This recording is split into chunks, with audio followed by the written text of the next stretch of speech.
ici pour le droit d'asile en France, mais il faut aussi le voir de façon stratégique, et pas simplement en termes de droit. Donc évidemment, je pense que tout le monde ici est positif par rapport à la notion de droit, mais il faut quand même le recontextualiser, aussi bien au niveau temporel qu'au niveau géographique. Alors, je voulais donner un exemple avec vos billets d'euros. C'est pour vous donner un exemple d'un droit qu'on a, qu'on utilise, qu'on exploite, qu'on investit, et finalement, on ne regarde pas les détails. Et alors que tout le travail qui est fait au niveau de l'Union européenne, ben, c'est dans les détails. Alors, si vous regardez vos nouveaux billets de banque, vous allez vous rendre compte que l'espace européen a changé. Vous allez vous rendre compte qu'en bas à gauche, donc du côté de la carte, eh bien, vous allez voir Martinique, Guadeloupe, Réunion et Guyane, parce que ça appartient évidemment à la France. Les billets de 5, de 10 et de 20, les billets de 50, pas encore. Je vois que il faut se mettre du côté de la carte quand même, hein, c'est de l'autre côté. Voilà. Alors, si vous regardez en bas à gauche, du côté de la carte, vous allez voir, complètement en bas à gauche, vous allez voir donc, Martinique, Guadeloupe et Guyane avec la Réunion. Donc la France avait demandé à ce qu'elle soit, aussi bien les îles que la Guyane, elle représente la France et en même temps ils sont en zone euro. Donc par exemple, il faudrait imaginer que dans les nouveaux billets de banque, il y aura aussi Mayotte. Voilà. Donc là, comment ? Bien sûr. Voilà, c'est ça. Donc en fait, ce que je veux dire, c'est que souvent on regarde dans un billet le numéro et on ne regarde pas tout ce qui est autour du numéro. Alors par exemple, vous voyez que dans les nouveaux billets européens, il y a 3 langues pour dire euro.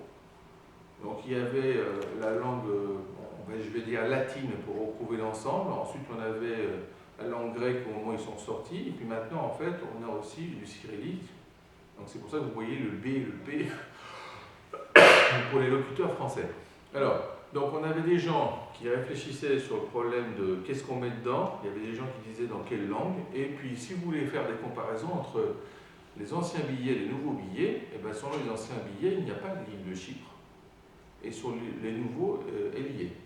D'accord ? C'est normal puisqu'elle n'était pas incorporée. Donc il a fallu déplacer la frontière de l'espace européen pour faire rentrer l'île de Chypre. Alors au départ, puisqu'on s'est occupé de ça, justement en tant que conseil stratégique, on s'était posé la question comment convaincre les autres de mettre l'île de Chypre, parce qu'il faut convaincre les gens, hein, contrairement à ce qu'on pense, donc Daniel le sait bien. Et bien au départ, il nous avait dit l'île de Chypre c'est trop à droite.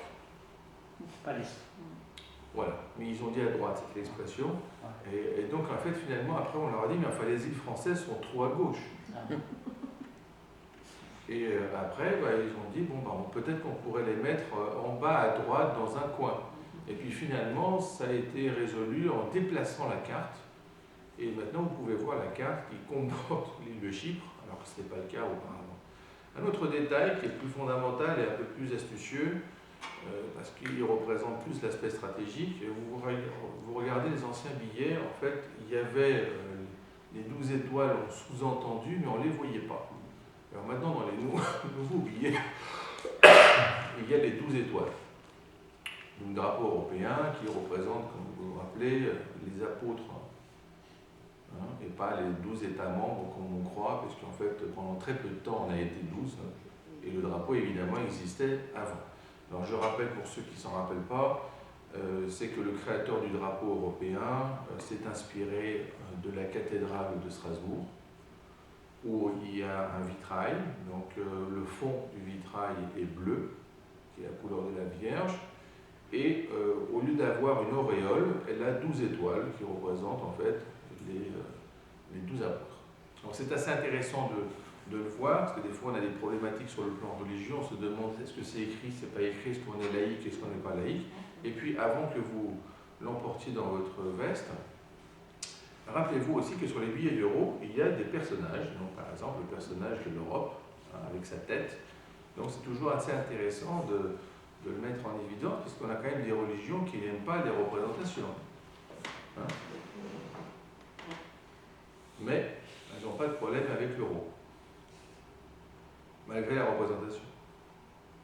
Donc il faut quand même le réaliser, par exemple, dans les nouveaux billets, surtout le billet de 20. Donc vous voyez, le billet de 20, il a une partie à droite qui est verticale.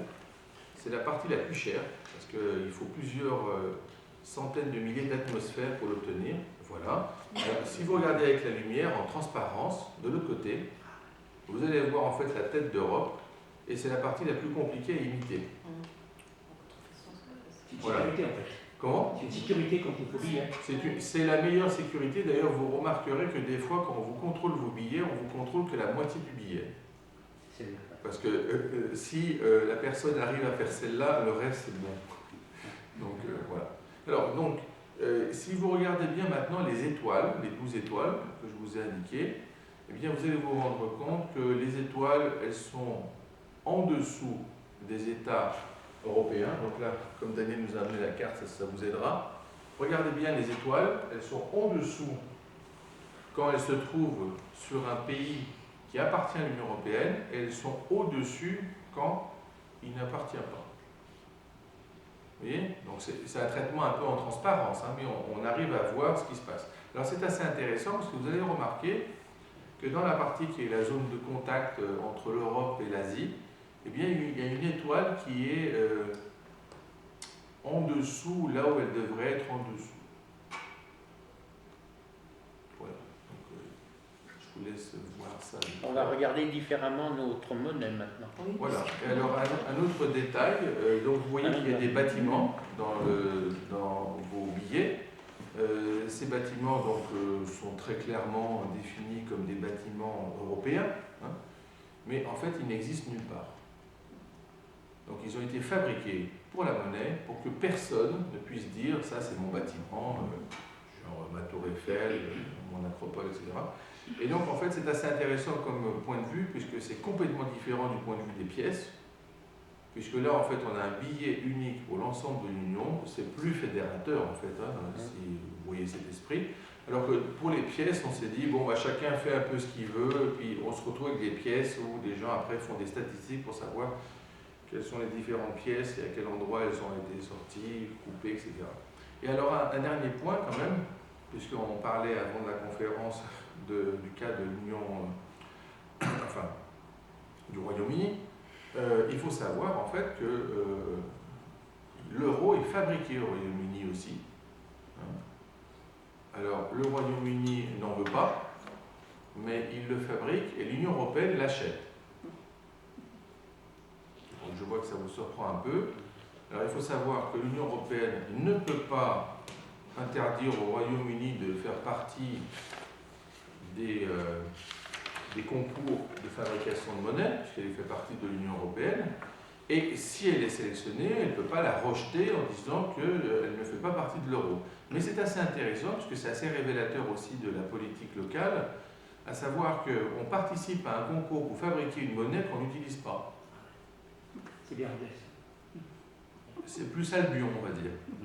Oui, donc je pense par exemple que ça explique sur le plan stratégique la capacité de l'Angleterre à bien utiliser le Commonwealth et l'incapacité française à utiliser ces anciennes colonies. La francophonie.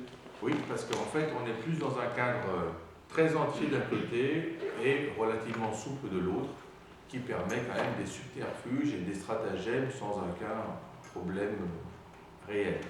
D'ailleurs, ça sera assez intéressant, puisque maintenant je vous ai expliqué tout cet aspect sur le plan des cartes, de voir comment l'euro va se déplacer en termes de cartes s'il y a un changement. Mais vous voyez bien qu'en fait, même s'il y a un changement, comme il n'y a pas le Royaume-Uni dans la zone euro, normalement, vous devriez voir ce que vous voyez. C'est assez intéressant, puisque ça fait partie donc, justement des choses qu'on dessine alors qu'on n'aurait pas besoin de les dessiner. Et des fois, on demande de dessiner des choses dont on a besoin et il faut faire tout un combat pour y parvenir. Alors pourquoi je vous demande ça? Pour que vous ayez en tête quelque chose dans le cadre des droits, c'est que les droits d'asile, quand on en parle en France, bon, il existe depuis longtemps, c'est pas que c'est nouveau, mais le problème c'est pourquoi vous êtes intéressé à ce sujet. Eh bien c'est parce qu'en fait il a été énormément exploité. Alors exploité pour de vrai. Donc ce que je veux dire par là, on a le droit d'asile, on a le statut de réfugié, hein, et puis on a le statut aussi d'immigrant. Émigrant, ça dépend de quel point de vue on le voit, et puis après on a si on est dans la légalité ou pas la légalité. Alors ce qui fait que souvent on a des gens qui sont contre le droit d'asile parce qu'ils mélangent l'émigré illégal avec le réfugié politique, par exemple. Bon. Alors je ne pense pas qu'ici il y ait ce genre de personnes, je ne pense pas qu'il y ait des gens en France qui soient vraiment contre les réfugiés politiques, parce qu'ils se rendent bien compte que pour certains c'est vraiment vital de pouvoir trouver un pays pour sauver leur vie, hein, tout simplement. Mais ce qui se passe, c'est qu'en ce moment, hein, avec tous ces déplacements, on se rend compte qu'il y a des gens qui exploitent ce droit. Parce qu'en fait, finalement, ils ne sont pas réfugiés politiques, ils n'ont pas les statuts adéquats, et on se retrouve dans des situations assez complexes où la personne est partie de son pays, se retrouve en France, la France ne veut pas l'accueillir, parce que ce n'est pas vraiment un réfugié politique, donc il y a là une situation qui peut durer même plusieurs années, où elle essaie de le faire revenir, et la personne ne peut pas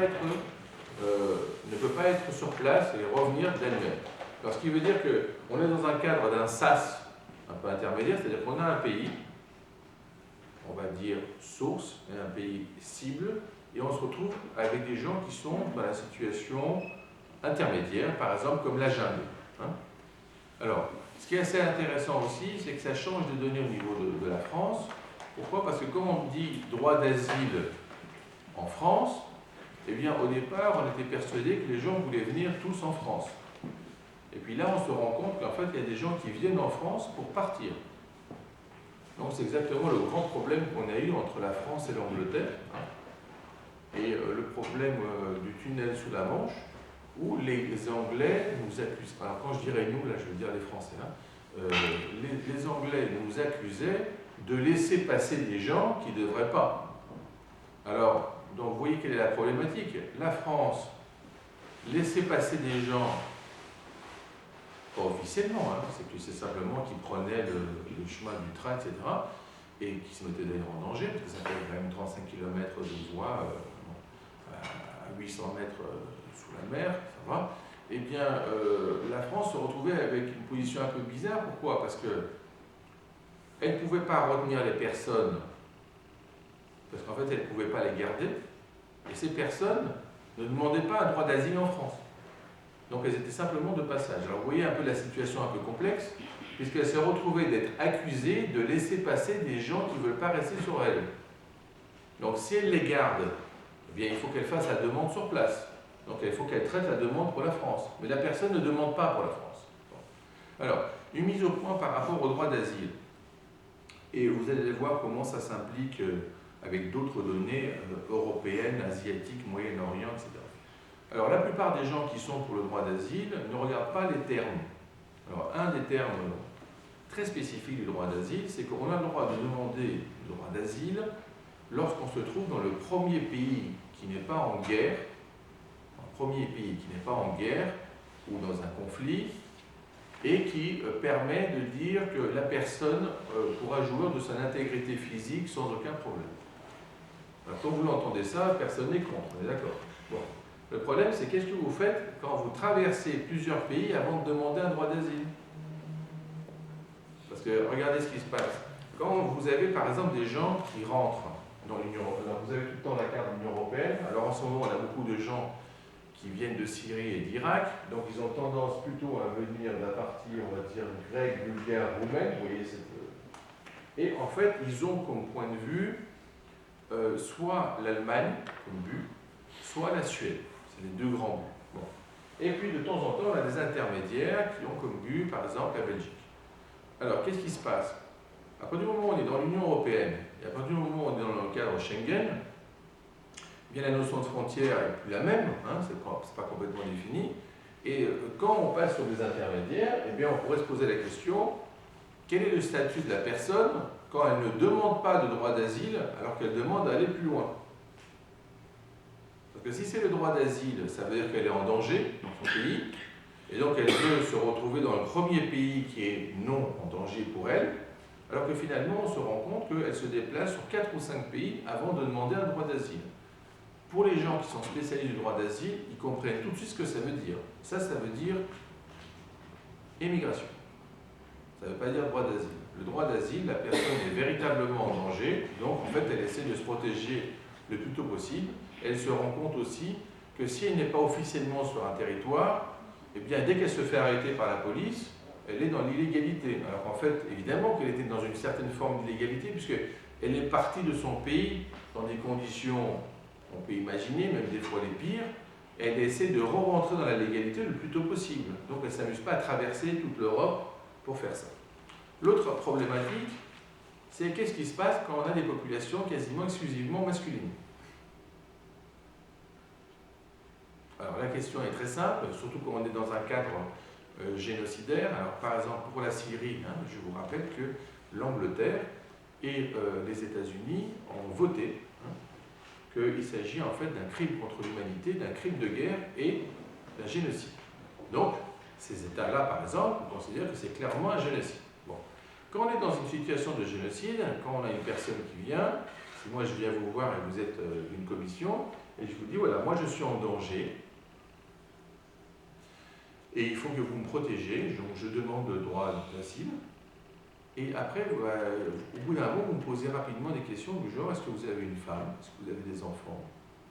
Et là, par exemple, si moi je dis oui aux deux, vous avez un problème parce que vous allez poser une troisième question, c'est il se trouve où? Et là, d'un seul coup, je vais vous répondre, ils sont au pays. Alors ça, cette réponse n'est pas acceptable. Pourquoi? Parce que si on est dans une situation de génocide, ce n'est pas un génocide local sur seulement 2 ou 3 personnes. Donc ça veut dire que la famille, il aurait fallu qu'elle parte. Donc là, de nouveau, la personne qui est responsable pour le droit d'asile va se dire ce n'est pas vraiment une configuration habituelle. Donc le plus normal, c'est d'avoir des déplacements de famille. Donc les familles sont en danger, elles se déplacent entièrement. Si vous regardez maintenant la population qu'il y avait à la jungle, vous vous rappelez, la population, vous avez vu au moins des émissions qui traitaient de ça, eh bien la population masculine, c'était quasiment du 90%. Donc vous y avez du mal à imaginer que ce sont des gens qui sont tous dans la même situation. Par ailleurs, quand vous regardez sur le plan des statistiques, vous n'avez pas affaire à des gens qui sont de Syrie ou d'Irak, mais vous avez affaire à des gens qui sont de l'Afghanistan, du Pakistan et de l'Afrique. De l'Afrique, même, quand je dis l'Afrique, même du Maroc. Alors il faut voir, c'est assez compliqué comme trajet, parce qu'il faut imaginer par exemple pour un Marocain qui se retrouve via la Turquie en train de passer en Grèce pour revenir, traverser toute l'Europe et aller en Belgique. Parce que la plupart des Marocains ont comme objectif la Belgique et pas la France, contrairement à ce que pensent les Français. Alors, je vous rappelle quand même qu'en Belgique, il y a quasiment 1 million de Marocains. C'est pas un détail. Bon. Alors, qu'est-ce qui se passe concrètement? Ça veut dire en fait que les gens se sont rendus compte qu'il y a énormément de déplacements de population qui sont dus aux attaques terroristes de l'organisation Daesh. Donc ça, on sait. On sait qu'il y a des déplacements au sein des frontières. Je pourrais même vous montrer des cartes. Mais après, on se rend compte que la notion de frontière entre Syrie et Irak n'existe plus, dans les faits. Donc après les déplacements, on s'est rendu compte qu'il y a des personnes qui venaient d'Afghanistan, de Pakistan, qui s'engouffraient dans cette zone, et par la suite qui se retrouvaient à travers la Turquie, puis la Grèce et la Bulgarie, à rentrer dans l'Union européenne. Alors la première remarque qu'il faut se faire dans notre tête, c'est que comme on a eu les événements de Bruxelles et les événements de Paris, en fait, il y a une traçabilité, on sait par où ils sont passés. Bon. Alors donc, vous voyez qu'on a le même État qui sait qu'il y a une activité terroriste qui se passe au sein d'un ensemble de population qui s'appelle réfugiés, globalement. Et dans ces réfugiés, on a des réfugiés politiques, des vrais réfugiés politiques qui sont vraiment en danger. On a des réfugiés, on va dire, plutôt économiques. Et puis on a de l'immigration économique, du genre qu'on peut imaginer dans n'importe quel pays. Je me déplace pour trouver un travail. Le problème, c'est que je me déplace pour trouver un travail, mais de façon illégale, et je demande un droit d'asile. Alors vous imaginez par exemple que quand vous faites partie des pays du Maghreb et vous demandez un droit d'asile, il y a quand même un problème, c'est parce que en fait vous n'aviez pas de problème particulier sur place. Alors vous demandez un droit d'asile parce que vous avez été bafoué au niveau de vos droits en Syrie. Et vous les redemandez donc en Europe. Et vous n'êtes pas passé directement comme ça. Donc ça, c'est encore un cas un peu compliqué. Ça veut dire en fait qu'on n'a pas vraiment affaire à la même situation. Alors l'autre point de vue, c'est l'aspect masse.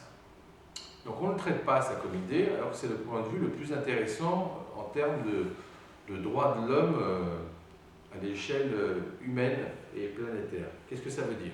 Ça veut dire en fait que les Nations Unies ont défini ce qu'on appelle un déplacement massif et interdisent un retour massif. Voilà. Alors quand vous l'entendez comme ça, je ne pense pas que quelqu'un soit négatif, c'est normal, vous avez un déplacement massif, et par exemple le pays dit « je ne veux pas ». Donc on pourrait dire, ben voilà, on va les retourner. C'est pas possible. C'est pas prévu ça. C'est prévu avec une personne. Donc si vous avez une personne et vous voulez l'expulser, elle est expulsable. Il faut d'ailleurs qu'elle soit avec un interprète. Donc ça c'est l'aspect polyglotte. Donc nous on intervient en tant qu'interprète et elle n'a pas le droit d'être expulsée sans qu'il y ait quelqu'un de sa langue qui soit à côté pour lui dire ce qui se passe. Bon. Maintenant imaginez que ce que je viens de dire avec une personne, est-ce que c'est faisable avec 100 personnes? Limite. Est-ce que c'est faisable avec 10 000 personnes? Jamais. Alors donc, elle ne veut pas, la structure humaine de l'ensemble des Nations Unies se dit « je ne veux pas de processus d'expulsion massif ». Vous allez me dire, est-ce que c'est un point important ou pas? Oui, c'est un point très important parce que qu'est-ce qui se passe? C'est que quand vous avez une immigration clandestine dans un endroit et vous avez des personnes qui sont vraiment, c'est prouvé, qui sont des immigrés clandestins et qui ne peuvent pas avoir de statut de réfugiés politiques. Qu'est-ce qu'on fait? Eh bien, la plupart des gens dans l'Union européenne pensent que ce qui est prévu, c'est qu'on les expulse. Et ce qui est prévu sur le plan simplement des unités, c'est qu'on les expulse dans le premier pays où ils sont rentrés, dans l'Union européenne. D'accord? Mais ça, c'est faux quand c'est massif. Daniel, tu savais ça? Oui, très bien. Alors, c'est faux quand c'est massif, ça veut dire quoi? Ça veut dire qu'en fait, on a un processus de remplacement, c'est que toute personne qui est exclue doit être remplacée par une personne du même pays qui est légale. Répétez-moi. Voilà, Une personne qui est exclue. Donc, imaginons en France, d'accord? Imaginons par exemple qu'on ait 10 000 personnes qui demandent un statut de réfugié politique. On se rend compte que ce ne sont pas des réfugiés politiques, ils ne peuvent pas avoir ce statut, donc on pourrait se dire, on va prendre les 10 000 personnes et on va les enlever. Alors c'est vrai, c'est le cas, on les enlève. Et dès qu'on les enlève, il faut qu'on les remplace par 10 000 personnes qui font une demande légale. C'est-à-dire qu'en fait, on ne peut pas passer le compteur de 10 000 à 0, il faut que ça reste à 10 000. Alors, cette thématique-là n'était pas connue.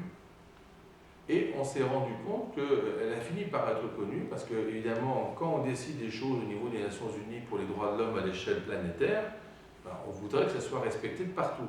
Mais en fait, on n'avait jamais eu de phénomène analogue dans l'Union européenne, avec ces structures de l'Union européenne. C'est-à-dire une Union européenne relativement grande, donc je parle là, vous voyez, avec 28 pays, d'accord? Donc imaginez, vous voyez, là c'est depuis 57.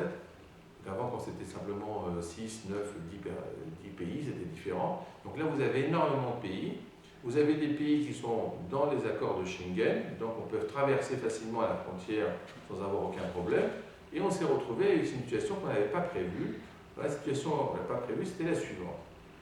Les gens, quand ils rentraient dans un pays, eh bien, en gros, le pays faisait tout ce qu'il pouvait pour les déplacer dans le pays suivant. Voilà. Donc on se disait, voilà, c'est un problème des droits de l'homme. Il faut les aider. Donc on les déplaçait. Le pays suivant faisait la même chose. Et finalement, dans une première étape, on s'est retrouvé avec énormément de gens qui ont été dans une situation illégale, mais aidés par les différents pays. Où on ne s'attachait pas trop à ce qu'ils disaient, ce qu'ils déclaraient. Alors pour vous rendre compte, par exemple même sur Lyon, les papiers qu'on retrouve, on retrouve des papiers où les gens confondent le nom et le prénom, ne connaissent pas du tout la langue. On voit bien que ce n'est pas écrit correctement, on voit bien que les dates ne correspondent pas, et puis on a plein de gens qui sont nés les mêmes années. Ça faisait en fait comme des cuvées millésimes. C'est-à-dire qu'en fonction des pays, suivant les années, il valait mieux être né après une date qu'avant une date, parce que c'était un autre régime. Si c'était après une date, vous aviez un autre problème, on pouvait se dire, ben voilà, le régime maintenant il est plus libéral, il est plus, c'est pas possible que vous demandiez un droit d'asile. Vous voyez ce que je veux dire?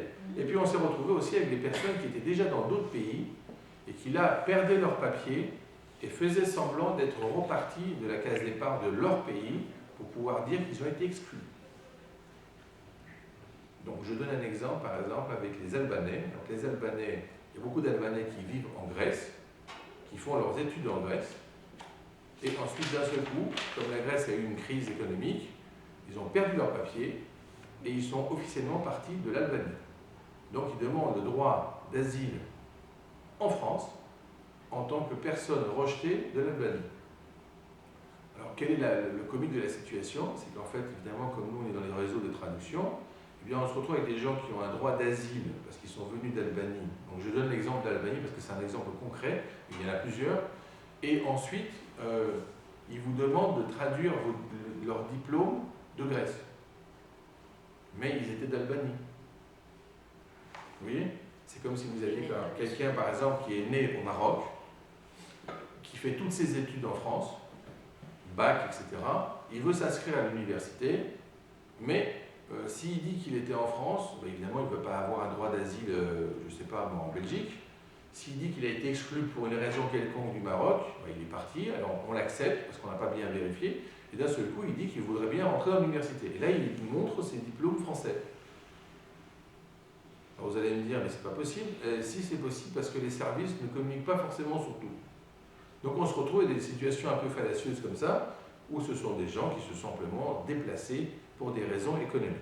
Ça veut dire quoi ça? Ça veut dire en fait que le problème du statut du réfugié et du droit d'asile en France, eh bien il a été exploité, pas seulement en France, je le généralise, mais je ne pense pas que ça pose un problème pour la conférence, je le généralise à l'ensemble de l'Union européenne. C'est-à-dire qu'en fait, dans chacun des pays européens, on était habitué avant à recevoir des gens qui voulaient rester sur place. Mais là, on se retrouve avec des gens qui sont simplement de passage. Et comme ils sont de passage dans une structure de Schengen, eh bien on se pose la question, est-ce que ça peut être des gens qui sont vraiment des réfugiés politiques? Bien, on le sait bien maintenant que non, parce qu'évidemment le phénomène est devenu massif, et donc on a commencé à prendre des mesures. Alors les premières mesures qui ont été prises, les pays ont attaqué les uns les autres. Par exemple, ça a été la Hongrie. La Hongrie a dit, bon, ben, moi je ferme mes frontières. Alors pourquoi? Parce que la Hongrie, en fait, s'est retrouvée avec énormément de petits villages, de très petite masse, avec énormément de réfugiés, donc ils aidaient tout le monde. Et puis finalement, on s'est retrouvé avec des villages où il y avait 300 personnes, et il y avait dedans qui étaient venus 2000 réfugiés. Alors au début, donc, ils aidaient, ils leur donnaient à manger, etc. Et puis au bout d'un moment, ils se sont rendus compte que c'est pas possible qu'il y en ait autant. Alors qu'est-ce qu'ils ont fait? Ils ont fermé. Quand ils ont fermé, ben, on s'est retrouvé avec un problème avec la Yougoslavie. Alors, juste un point de détail pour ceux qui ne connaissent pas bien ce genre de choses. Habituellement, si vous avez quelqu'un qui veut rentrer dans l'Union européenne, une fois qu'il est rentré dedans, il ne va pas en sortir. Vous êtes d'accord? C'est faux. C'est faux. Il ressort et il rentre. Donc je vous explique le trajet habituel. Vous êtes en Turquie, vous rentrez en Grèce, vous passez dans l'ex-Yougoslavie, vous passez à travers ensuite le Kosovo, donc vous êtes toujours en Albanie, et vous rentrez en Croatie. Si vous étiez une personne normale, d'accord, qui n'a pas de problème, si vous rentrez en Europe, si c'est la première zone de contact, la Grèce, ben après vous pouvez suivre Bulgarie, Roumanie, Hongrie, Slovénie, et vous allez où vous voulez. Hein. Le fait que vous rentrez et vous sortiez est tout à fait caractéristique, et on l'a vu, par exemple, avec les terroristes de Paris, puisqu'ils sont passés par ce genre de réseau, c'est-à-dire qu'en fait, ils sont passés par des zones où les gens étaient plutôt conciliants avec des personnes un peu bizarres, sans vraiment leur demander des points de détail, et finalement, ils sont rentrés 2 fois dans l'Union européenne. Alors, contrairement à ce qu'on pourrait penser, non seulement ce n'est pas si difficile que ça de rentrer dans l'Union européenne, parce qu'on a des frontières qui sont quand même très légères, mais en fait, on peut rentrer, sortir et re-rentrer. C'est lié à la difficulté prétendue. Donc, en fait, ils se retrouvent ensuite donc avec l'Allemagne et la Suède. Alors, La problématique est la suivante. L'Allemagne et la Suède ont besoin de ressources humaines. Donc c'est un point d'attraction. Donc on va avoir des personnes qui vont être attirées par des pays qui sont demandeurs. Bon. La France n'est pas un pays demandeur. Donc on se retrouve dans une situation paradoxale où on a un pays, vous prenez pas mal les comparaisons, je veux dire, en avance, hein, globalement, en termes de droit, d'économie, etc., mais finalement qui n'est pas un candidat. Parce qu'on trouve que c'est quand même mieux d'être en Allemagne. Vous allez me dire pourquoi? C'est très simple. Parce que les lois du travail en Allemagne et en Suède sont beaucoup plus faciles que les lois du travail en France. Donc les personnes préfèrent être dans l'Union européenne, mais préfèrent être dans un cadre où les lois du travail sont plus souples pour des gens qui au départ n'ont pas vraiment de papier officiel, parce qu'évidemment s'ils déclaraient de façon officielle ce qu'ils avaient, eh bien on aurait un problème. Alors quelle est la problématique? Eh bien on a un véritable briefing qui se passe entre la Turquie et la Grèce, et en point de contact avec la Bulgarie.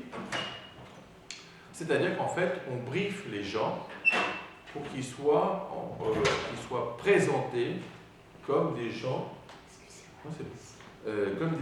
de Syrie et d'Irak. Alors, comme au départ, on avait des gens relativement incompétents au poste de frontière, par exemple, ils ne parlaient pas les langues. Donc la personne disait à peu près n'importe quoi, on disait c'est lui. Voilà. Bon. Alors ensuite, on a commencé à placer des gens qui quand même étaient spécialistes d'un minimum de langue, et ils se sont rendus compte que ça n'avait rien à voir. Donc, parce que quelqu'un qui est, par exemple, du Maghreb, de Syrie, d'Irak, d'Afghanistan, du Pakistan, de l'Inde et du Liban, ce sont des gens qui sont complètement différents et donc qui ont des appellations totalement différentes et tout à fait caractéristiques. Alors, à partir du moment où on a décelé cette problématique, on revient en arrière. Pourquoi on s'intéresse d'un seul coup maintenant à ça? Eh bien, c'est parce qu'en fait, on a eu un véritable débordement de réfugiés qui ont été produits par la guerre en Irak et en Syrie. Bon. Mais la guerre en Irak et en Syrie, ça fait plusieurs années qu'elle existe. Donc, quel est le changement qui a eu lieu? Eh bien, c'est très simple. C'est que les réfugiés ne demandaient plus droit d'asile en Turquie. Alors, le droit d'asile en Turquie, il faut bien qu'on se mette d'accord. Hein. Le droit d'asile en France et le droit d'asile en Turquie, c'est deux choses qui n'ont rien à voir. Le droit d'asile en France est quelque chose de difficile à obtenir, avec des conditions et des prérequis. Le droit d'asile en Turquie, disons que c'est plus monnayable. On ne peut pas rentrer dans plus de détails. Donc, ce qui veut dire quoi? Ce qui veut dire qu'en fait, la Turquie était gorgée, il n'y a pas d'autre mot, de réfugiés de Syrie et d'Irak. D'un seul coup, la Turquie décide d'utiliser cette affluence en termes de masse comme argument. Voilà. Alors vous allez me dire quel argument? Eh bien, c'est celui de son entrée dans l'Union européenne. Alors l'argument est le suivant, vous allez comprendre que c'est quand même vraiment très tordu. Je voudrais rentrer dans l'Union européenne. Si vous ne me laissez pas entrer, je vais laisser rentrer tous les réfugiés. Alors vous allez me dire, normalement, si on était concret, et si on était moins diplomate, et si on était plus stratège, si on entendait ce type d'argument, on devrait comprendre qu'il ne faut vraiment pas le faire. Et puis finalement, on se retrouve avec des situations intermédiaires où les gens font semblant de vouloir, les autres font semblant d'accepter, et on se retrouve avec une solution assez complexe, puisqu'on en est arrivé même à faire un accord. Je vous signale qu'on a signé un accord en 9 points. Je ne sais pas si vous l'avez vu en détail. Donc, soit vous perdez plus de cheveux, soit ils blanchissent plus quand vous regardez les détails. Parce qu'il faut vous rendre compte qu'on a fait un accord en tant qu'Union européenne avec un pays qui nous menace en termes de masse de réfugiés, à moins qu'on lui donne de l'argent pour les retenir. Alors vous allez me dire, alors ça veut dire quoi? Ça veut dire qu'en fait on fabrique une buffer zone. Donc on dit, par exemple la Turquie, ça sera un phénomène tampon par rapport à la Syrie et l'Irak. Et on va se dire, voilà, nous on va les payer pour qu'ils les gardent. Alors, donc maintenant, essayons de voir ça au niveau des droits de l'homme. Bon, premièrement, est-ce qu'on est dans le cadre du respect des droits de l'homme? Certainement pas. Parce qu'en gros, on demande à un pays de les garder. Alors, en gros, on leur dit, nous, on est pour les droits de l'homme, mais ailleurs. Voilà. L'autre pays les garde, mais bon, on ne leur donne pas évidemment les mêmes droits. Donc, c'est deuxième, si vous voulez, violation des droits de l'homme, c'est-à-dire qu'en fait, ce ne sont pas des citoyens à part entière. Ils gardent un statut un peu bizarre. Troisième situation, c'est que si le pays n'est pas content, d'un seul coup, il veut les refouler, et évidemment, il ne les refoule pas de là où ils viennent, mais il les refoule en Europe. Alors, le trajet correspond à 5 000 €. Hein. Donc là, sur la carte de Daniel, tu n'as pas mis la Turquie pour que les gens se rappellent à peu près de la taille que c'est. Alors, il faut imaginer que ce sont des gens qui traversent toute la Turquie sans avoir de problème, et qui restent vivants, qui la traversent avec 5 000 €, et quand ils arrivent à la frontière de la Turquie, là, ils n'ont plus un seul euro. Et ils arrivent dans notre espace avec sans papier, sans argent. Alors que jusque-là, ils avaient des papiers et de l'argent. Et ils étaient même soutenus sur toute la durée de leur trajet. Donc qu'est-ce qui se passe? En fait, ils ont un véritable briefing par les autorités turques, autorités au sens large. On leur dit en fait qu'il faut qu'ils jettent leurs papiers, qu'il faut qu'ils prennent un accent, qu'il faut qu'ils fassent semblant d'être de Syrie et d'Irak pour avoir des chances d'obtenir le statut de réfugié politique en Europe. Alors là, on se retrouve dans une situation paradoxale, puisque le point de passage le plus simple, c'est d'aller en Grèce, via les îles. Hein. Et puis un autre point de passage, c'est la Bulgarie. Alors la Bulgarie est très très dure. Et donc finalement, ils se sont rendus compte qu'il vaut mieux passer par la Grèce, parce que quand les gens sont en train de se noyer, ben, en moyenne, les navigateurs grecs essaient de les sauver. Une fois qu'ils les ont sauvés, c'est raté, c'est parti. Parce que là maintenant, c'est statut sur l'île, paquebot, ramené sur la Grèce continentale, déplacement dans la zone